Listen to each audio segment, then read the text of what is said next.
nous sommes rassemblés au nom du Père, du Fils et du Saint-Esprit. Amen. Que la paix et l'amour de notre Seigneur Jésus-Christ soient avec nous, chers abonnés, et sur vous qui pour la première fois regardez cette chaîne. Si vous y êtes, ce n'est pas un hasard. Le hasard n'existe pas dans la parole de Dieu. C'est le Saint-Esprit qui vous y a conduit. Si donc vous êtes un amoureux fou de la parole de Dieu comme moi, merci de vous abonner. N'oubliez pas d'appuyer sur le pouce levé et de partager cet enseignement. C'est une manière de faire connaître la parole de Dieu partout dans le monde entier. Que Dieu vous bénisse. In the name of Jesus Christ. Amen. Il est toujours bon de rappeler que nos enseignements s'interconnectent les uns des autres. Si vous avez manqué un jour de notre enseignement, merci de vous mettre à jour en regardant l'enseignement que vous avez manqué.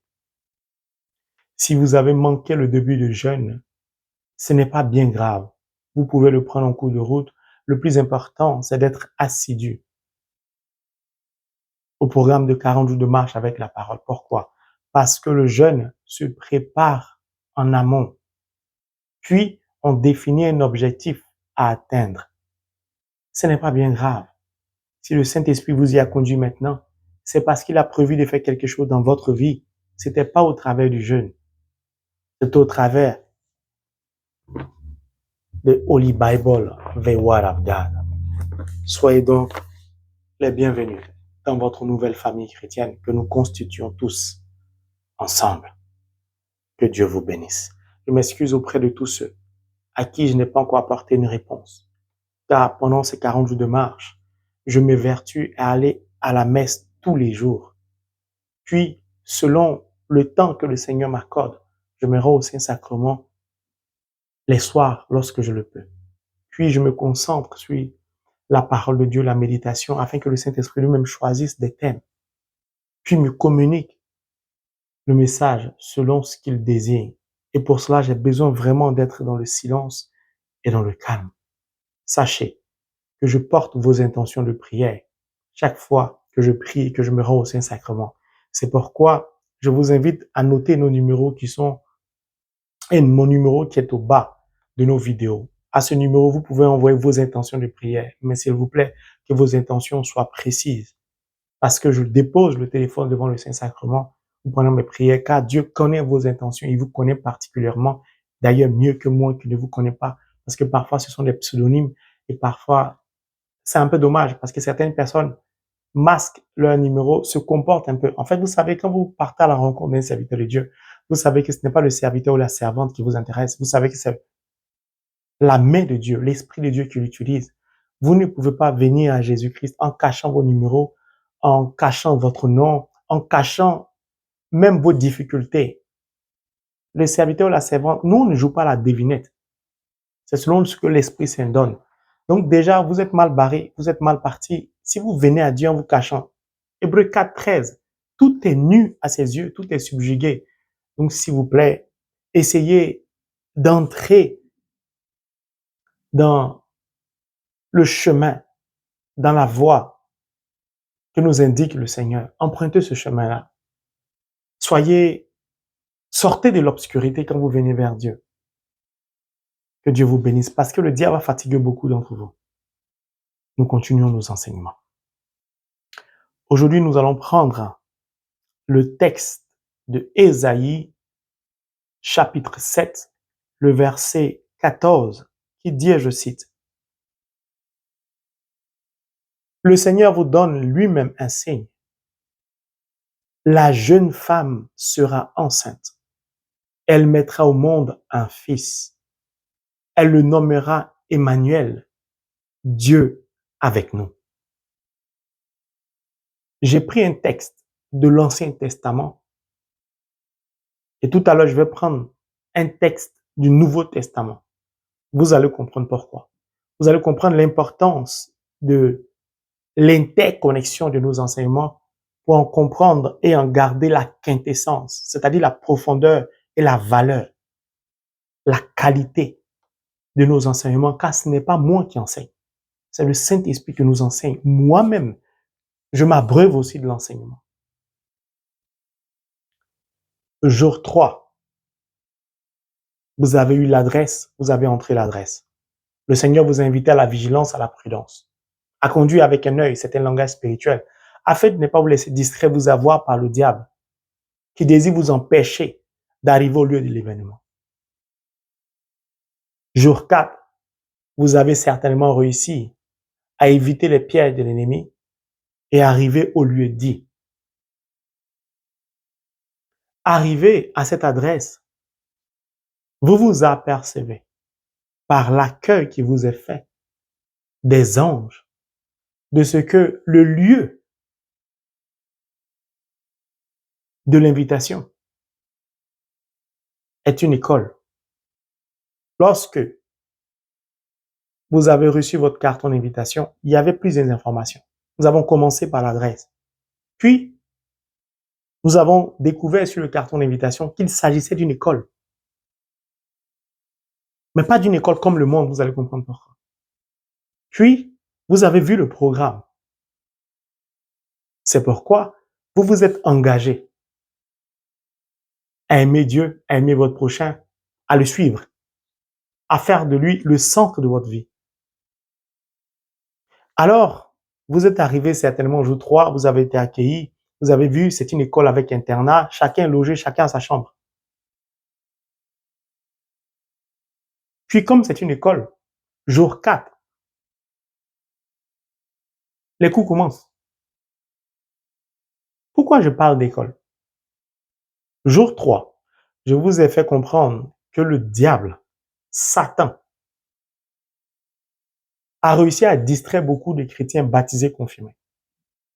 A réussi à les inciter parce que Ève s'est arrêtée par curiosité.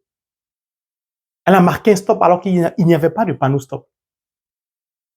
Elle a écouté la voix du diable. Elle a engagé la conversation.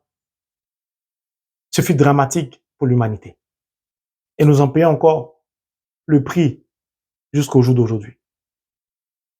Le diable aime attirer les baptisés confirmés à son université. Il les pousse à s'inscrire. Puis il les pousse à assister à au moins un de ses cours. Pourquoi? Parce qu'il a arrêté un programme dangereux. C'est-à-dire, il prend 30 secondes ou une minute pour vous convaincre de son projet pour vous. Pourquoi il est rapide? Pourquoi le diable se presse? Pourquoi il se précipite? Pourquoi il vous incite? Pourquoi il vous pousse? Parce qu'il veut vous empêcher de penser, de réfléchir. Parce que toutes ces théories reposent sur du faux. Si son cours dure dans son université, vous allez vous apercevoir que c'est une farce. C'est une arnaque. C'est une escroquerie. Parce que le diable est menteur à la base. Il est diviseur à la base. Tout de suite, il vous invite à son université. Et son université, elle n'est pas gratuite, elle est payante. Vous devez vous inscrire en payant quelque chose. Puis il vous promet moins une merveille. À la différence de Dieu, il vous invite, après vous avoir appelé, il ne vous force pas. Il ne cherche pas à vous convaincre. Parce que Dieu est sûr de lui. Et il sait les projets qu'il a arrêtés pour vous. Comme il amour, les lumières, tout est lumière. Tout est amour. Tout est bon pour nous. Contrairement au diable qui est obscurité. À l'école de Dieu, on s'inscrit gratuitement. C'est pourquoi, jour 1, il a lancé un appel. Il nous a donné le carton gratuitement. Ça dit que c'est lui qui est venu jusqu'à nous, qui sommes pécheurs. Le diable ne vient jamais jusqu'à nous. Il nous épie. Il nous tend des pièges. Là où on tombe, il nous frappe.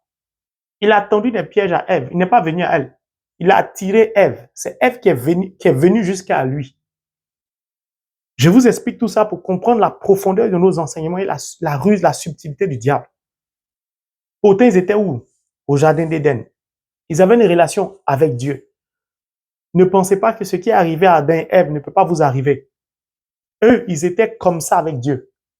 En intimité. Comme on dit, collés serrés avec Dieu. Quand même le diable a réussi à entrer. la leçon. Même si on est baptisé, confirmé, on est uni à Dieu, on a décidé de le suivre, de répondre oui à l'appel. Nous devons être vigilants tout le restant de notre vie. Avoir un œil ouvert. Car le combat aura lieu jusqu'à ce que nous quittons cette terre. C'est sérieux. Dieu, c'est lui qui vient avec le carton d'invitation. Il nous appelle à le suivre. Puis, nous décidons volontairement. On a pris le carton d'invitation, on a dit merci. On a lu le carton, il s'agissait d'une école. Puis, il y avait les informations, l'adresse et tout. L'école a défini le programme. On s'est senti intéressé, concerné. On a décidé d'entrer l'adresse dans notre GPS, c'est-à-dire les 10 commandements, qui reposent essentiellement sur l'amour. Tout part de l'amour, tout finit par l'amour, et tout est pour la gloire de l'amour, c'est-à-dire de Dieu. Nous avons décidé donc d'emprunter le chemin pour nous rendre à l'école, au lieu dit de l'événement de l'école. Notre oui et notre engagement, c'est notre inscription à participer au cours. Puis comme on n'a pas été forcé, Jésus ne nous a pas convaincus, Matthieu n'a pas été convaincu. Il a dit, suis-moi seulement. Matthieu n'a pas réfléchi. On ne lui a pas proposé un projet merveilleux pour dire c'est alléchant, c'est attrayant, c'est attirant. Non. Il s'est levé, il a suivi le Christ, sans se poser des questions, sans réfléchir. C'est comme ça qu'on parvient à l'école de Dieu. Puis arrivé à l'école, on vous installe, il y a un internat, chacun sa chambre. Vous connaissez le programme. Et les cours démarrent. Déjà, si vous remarquez, quand le diable vous appelle à vous inscrire à son université ou à assister à un cours, le diable ne cherche pas à savoir si vous savez écrire ou si vous savez lire. C'est-à-dire qu'avec le diable, il n'y a pas grande session, il n'y a pas l'école primaire, il n'y a pas le collège, il n'y a pas ça. Viens directement à l'université. Il te promet un gros diplôme et il te donne l'assurance qu'avec ce diplôme, tu auras un bon salaire, un bon travail. Regardez l'état du monde. La plupart de ceux qui nous gouvernent ont de gros diplômes ou de grands diplômes, des universités, je ne sais pas. Regardez l'état du monde. Je vais prendre un seul exemple. N'est-ce pas que l'économie, c'est un échange? Tu me donnes, je te donne. Si c'est une théorie normale, dans leur soi-disant université, pourquoi, si tu veux prendre les matières premières d'un pays, pourquoi tu lui mènes la guerre pour arracher? Pourtant, tu es diplômé à l'université. Ça s'appelle du brigandage, ça s'appelle du vol. C'est l'université du diable. L'université du diable. Tu n'as pas besoin de savoir écrire ton nom, tu y vas directement. C'est pourquoi l'université du diable, tu as toujours beaucoup d'argent, ton salaire est élevé, mais en fait, ton salaire repose sur rien. De la même manière, le diable te donne, ça s'en va. Puis quand je dis tu t'inscris, ça veut dire que tu vas voir un voyant, tu payes le service. Il te consulte, tu vas voir un homme mystique, tu payes le service. Puis, il te donne des cérémonies. Avec le diable, rien n'est gratuit. Toi-même, tu t'investis. Tu fais des choses bizarres. Tu le payes pour ça. Puis, il y a un match retour. Il te tient comme on tient un chien en laisse. Ça veut dire que chaque année, tu dois renouveler le sacrifice ou que chaque 3 mois, je ne sais pas. Je n'ai jamais été là-bas, donc je ne sais pas comment ça se passe. Au travers de l'écoute. Ça ne finit jamais avec le diable.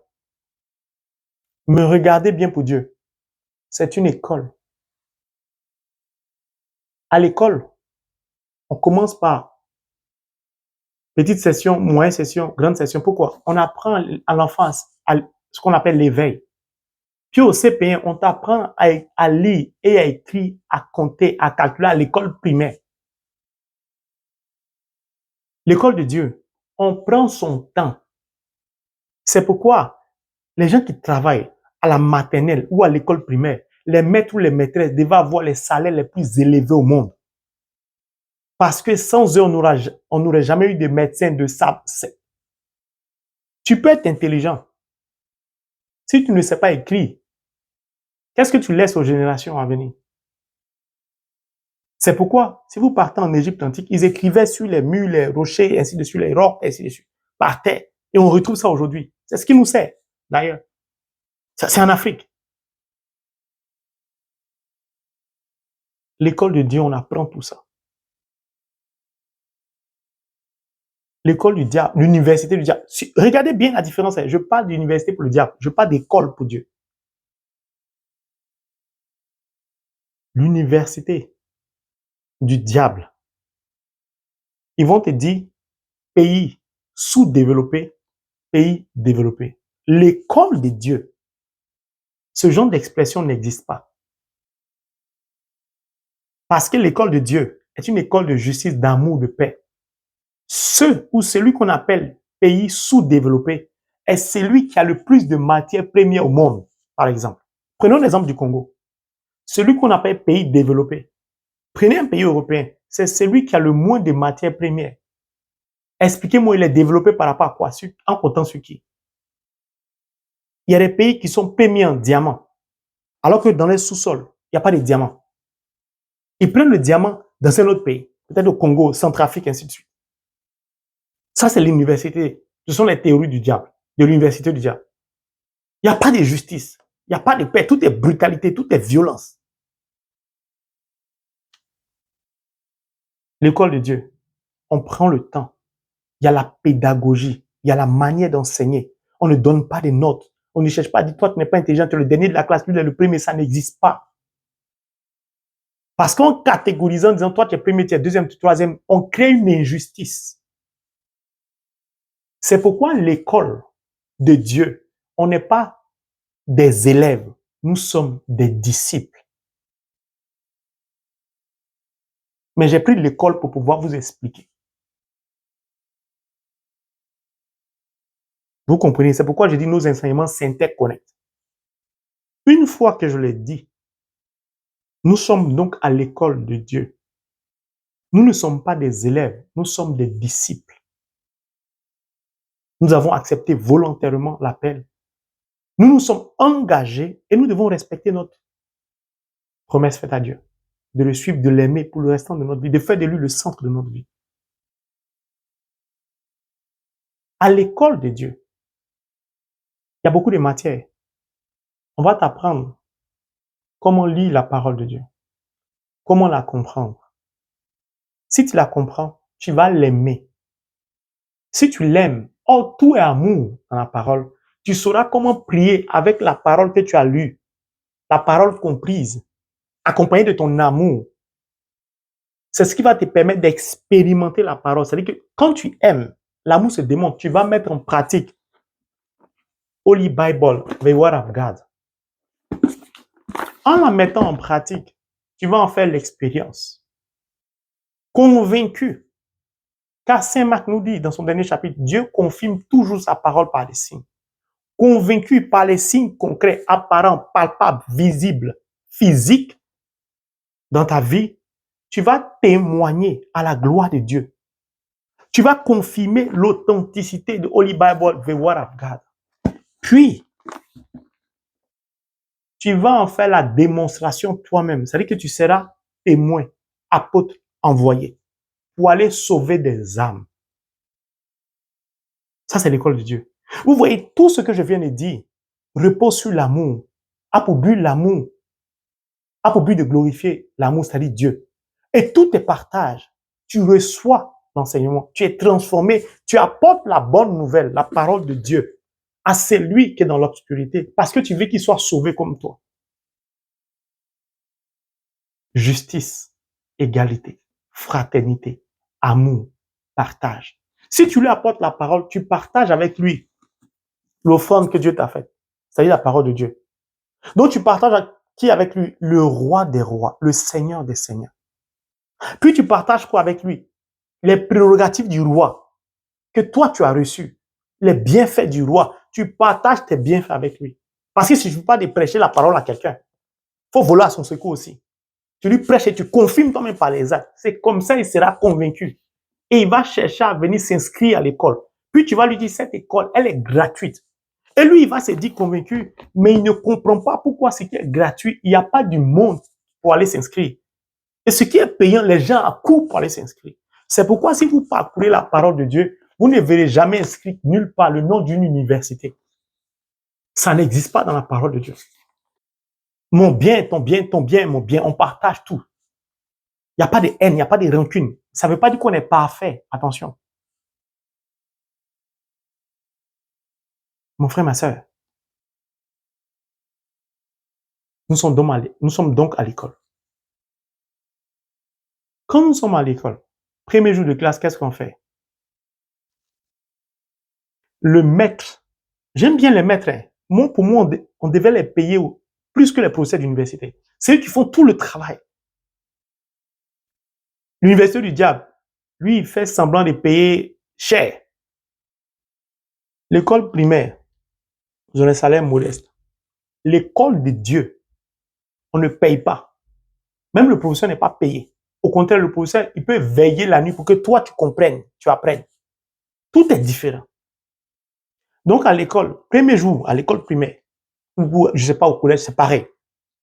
Quand vous rentrez en classe, d'abord, quand le maître rentre, les élèves, à notre temps, où le monde est encore normal, parce que les gens sont plus diplômés, il y a plus d'universités, et puis le monde se dégrade.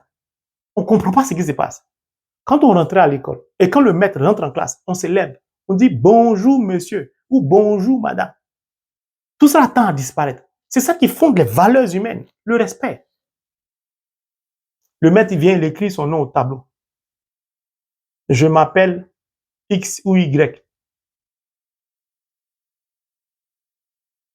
Vous comprenez? C'est ça le but de l'enseignement du jour.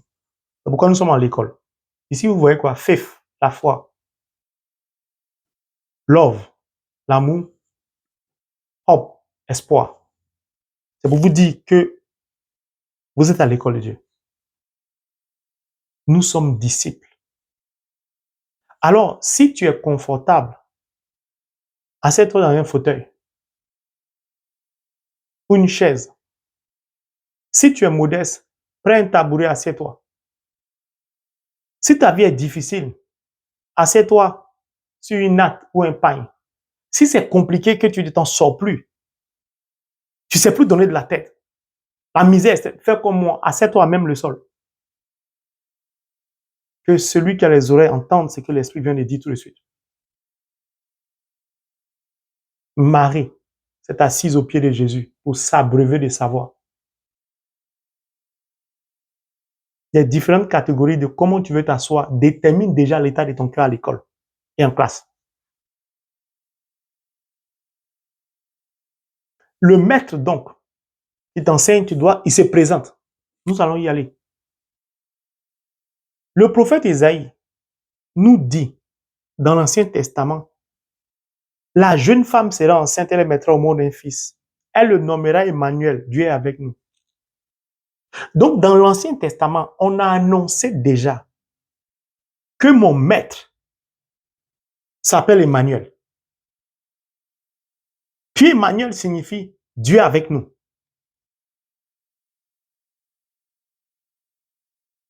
Prenons le livre de Matthieu, chapitre 1, le verset 23. Mais je vais commencer par le verset 22 pour que vous puissiez comprendre ce que le prophète Isaïe vient de dire dans l'Ancien Testament. Nous sommes dans le Nouveau Testament. Il s'agit de qui? Matthieu, qui a été appelé. Tout cela arriva afin que s'accomplisse ce que le Seigneur avait dit par le prophète. Il s'agit du prophète Isaïe. La Vierge sera enceinte et mettra au monde un fils et on l'appellera Emmanuel. Ce qui se traduit, Dieu est avec nous.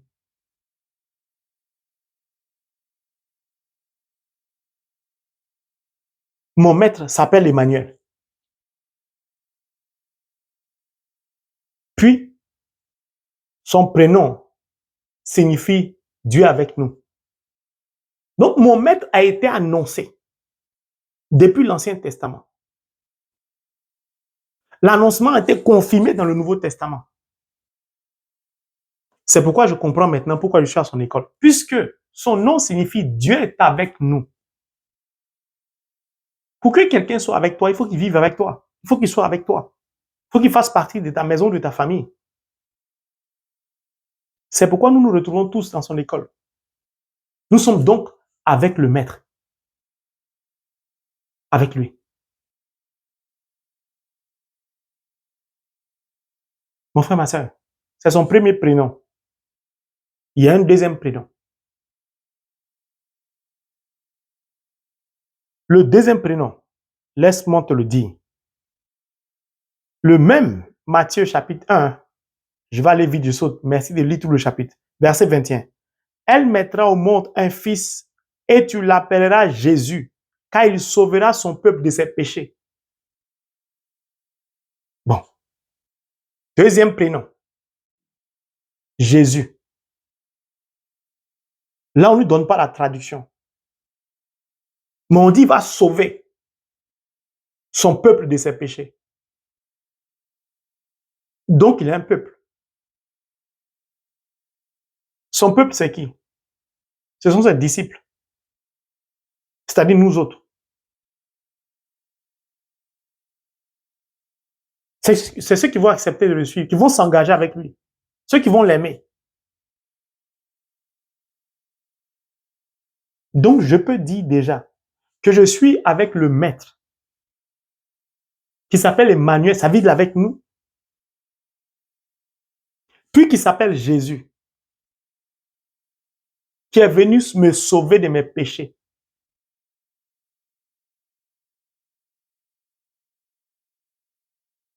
Mon frère, ma soeur, pour ce Juge 4, je veux m'arrêter là. J'espère que déjà tu commences à comprendre d'où on part et où est-ce qu'on est en train de partir. C'est le Saint-Esprit qui nous envoie quelque part. Car l'école de Dieu ne se solde pas par un diplôme comme l'université du diable, comme l'école du monde. On ne te donne pas un carton en papier qui t'a coûté peut-être 20 millions. Tu vas à l'école, tu payes extrêmement cher, et puis à la fin, c'est un carton, on te donne juste ton diplôme. Et tu affiches ça dans ton bureau, tu es fier. Je suis doctorant PhD. C'est pas mauvais. Hein? Voici mon diplôme. Voici mes cours de la faculté. Vous comprenez? Voici mon diplôme ici. La foi, l'amour. Son école, c'est solde. Parce que nous sommes des disciples. Pas une couronne de gloire, a dit Saint Paul. Mais on y arrivera. Une couronne. Dans le monde, on sait qui porte la couronne. Bien. Maintenant, celui qui a été annoncé dans l'Ancien Testament par un prophète. Le prophète parlait à qui? Au roi Akaz, qui lui est descendant de David. Ceux à qui on donne ici le nom, là-bas c'était Emmanuel. Ceux à qui on donne ici le nom d'Emmanuel et de Jésus en même temps. Dans Matthieu chapitre 1, on s'adresse à qui? À un couple marié, Joseph et Marie. Joseph est descendant de David. Les deux à qui on a annoncé la naissance de notre maître sont descendants d'une lignée de rois. C'est pourquoi Akaz était roi. Que Dieu nous bénisse. Rendez-vous jour 5. Amen.